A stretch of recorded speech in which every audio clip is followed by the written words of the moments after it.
Olá, alunos, tudo bem? Espero que estejam tranquilos nesse momento, que tudo vai dar certo. A gente vai dar continuidade à nossa matéria, que nós viemos falando sobre elementos da comunicação, funções da linguagem, língua, fala. E agora nós vamos estudar sobre a gramática. O que é a gramática? Gramática é onde nós encontramos as normas e regras de um idioma. Toda língua ela precisa ser estruturada e nós temos que ter regras que precisam ser obedecidas. Nós temos 4 tipos de gramática: a gramática normativa, a descritiva, a histórica, a internalizada e depois nós vamos ver um outro tipo também que é a comparativa, fora desses 4 tipos que nós vamos ver hoje.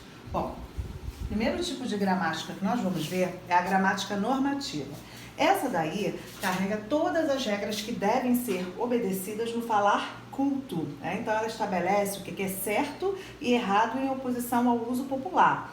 Ela pode ser compreensível no cotidiano, mas se você transgredir a esse modelo, há um desvio aí na norma culta. Então ela é a nossa gramática oficial ensinada nas escolas.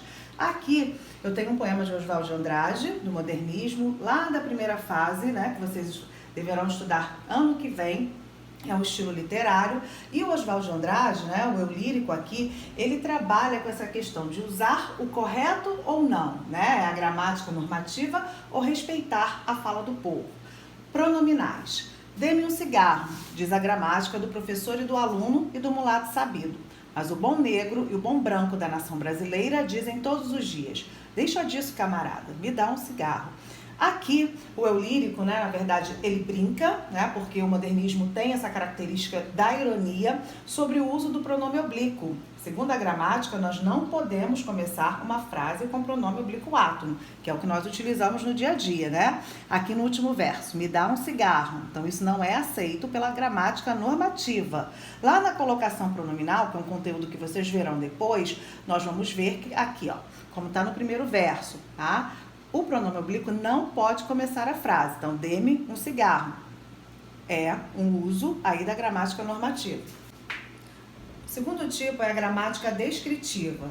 Ela ocupa-se da descrição dos fatos da língua com o objetivo de investigá-los e não de estabelecer o que é certo ou errado. Então, aqui nós aceitamos as variações linguísticas, o falar culto, o falar popular, o falar regional. Tudo isso é aceito nessa visão dos linguistas. Então, o que o povo fala também é inserido como certo. A gente não tem a questão de desvio da norma culta como uma forma de condenação. Um exemplo nessa frase aqui: o que a gente vai fazer amanhã? Pela norma culta, na escrita, nós não podemos utilizar essa expressão aqui, que ela é considerada popular. Teríamos que trocar por nós. Então, o que nós faríamos amanhã. Mas, pela gramática descritiva, essa forma aqui é totalmente aceitável. O terceiro tipo é a gramática histórica. Ela tem uma visão aí diacrônica. O que é ser diacrônica? Diferente da gramática descritiva, que tem uma visão sincrônica. Na visão sincrônica, nós temos o falar analisado no momento que ele acontece. Na visão diacrônica, estuda a origem e a evolução histórica de uma língua. Então, aqui, na gramática história, nós vamos ver a formação das palavras, lá do latim ou do grego. Um exemplo, a palavra formoso vem do latim fremoso. Se vocês analisarem poemas do trovadorismo, vocês vão poder ver exemplos da gramática histórica. A palavra plantar vem do latim chantar, também exemplo que a gente pode ver em textos do trovadorismo lá da Idade Média. Hoje é a gramática internalizada. Essa gramática internalizada cabe ao falar, é respectiva ao que nós temos de capacidade linguística desde que nós nascemos, o que nós aprendemos em nosso ambiente familiar. Cabe aos professores e à escola organizar essa gramática internalizada para que ela seja aprimorada. Então, todo mundo tem o seu falar inserido.